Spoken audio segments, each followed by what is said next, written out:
नमस्कार, स्वागत है आपका न्यूज ट्यूब इंडिया पर। तो शुरुआत करते हैं हेडलाइन से।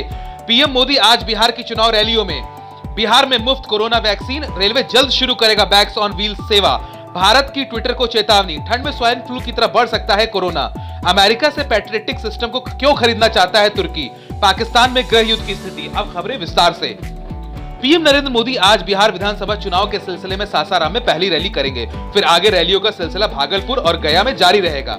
पीएम ने कहा कि बिहार में अपने भाइयों और बहनों के बीच रहने का अवसर मिलेगा। इस दौरान एनडीए के विकास के एजेंटों को जनता जनार्दन के सामने रखूंगा और उनसे अपने गठबंधन के लिए आशीर्वाद मांगूंगा।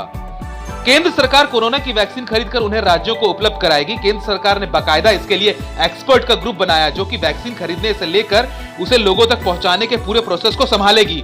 बिहार में मुफ्त कोरोना की वैक्सीन देने के बीजेपी के वायदों के बाद अब कई और राज्यों पर दबाव बढ़ेगा। इंडियन रेलवे जल्द ही पैसेंजर्स के लिए बैग्स ऑन व्हील सेवा की शुरुआत करने जा रहा है, जिसमें रेलवे सफर के बाद पैसेंजर का लगेज भी उनके घर तक पहुंचाया जाएगा।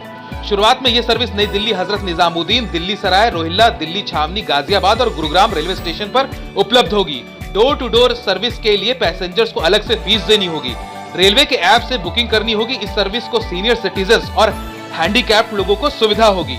माइक्रो ब्लॉगिंग साइट ट्विटर की मैप में ले को चीन का हिस्सा दिखाने पर केंद्र सरकार ने ट्विटर को warning the. Electronics and information technology department ने ट्विटर को लेटर लिखकर वार्निंग दी है कि इस तरह का नक्शा दिखाना भारत की संप्रभुता और अखंडता का अपमान है। ऐसा कतई बर्दाश्त नहीं किया जाएगा। केंद्र सरकार की ओर से ट्विटर के सीईओ जैक डोर्से को लिखे पत्र में कहा गया कि लेह लद्दाख का हेडक्वार्टर है। भारतीय संविधान के अनुसार जम्मू और कश्मीर और लद्दाख भारत के अभिन्न हिस्से हैं। लेटर में निष्पक्षता और फैक्ट्स क्रेडिबिलिटी को पर भी सवाल उठाए गए।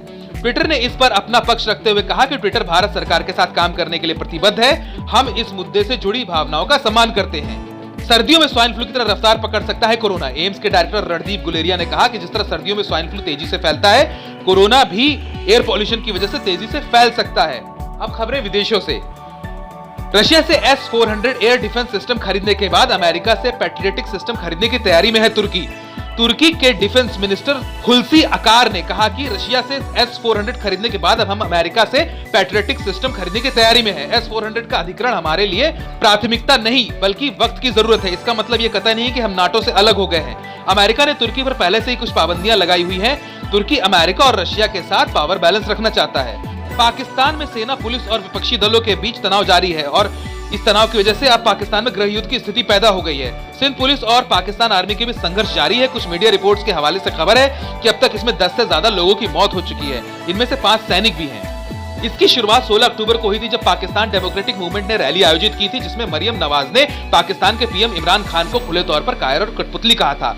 रैली के बाद सिंध पुलिस ने मरियम समेत उनके पति को और पूर्व प्रधानमंत्री नवाज शरीफ को गिरफ्तार कर लिया था, पर बाद में उन्हें जमानत पर रिहा कर दिया गया था। आज के लिए बस इतना ही। खबरों के लिए हमारे साथ बने रहें। चैनल को लाइक, शेयर, सब्सक्राइब करना ना भूलें। बेल नोटिफिकेशन का बटन जरूर दबाएं ताकि खबरें आप तक पहुंच सकें।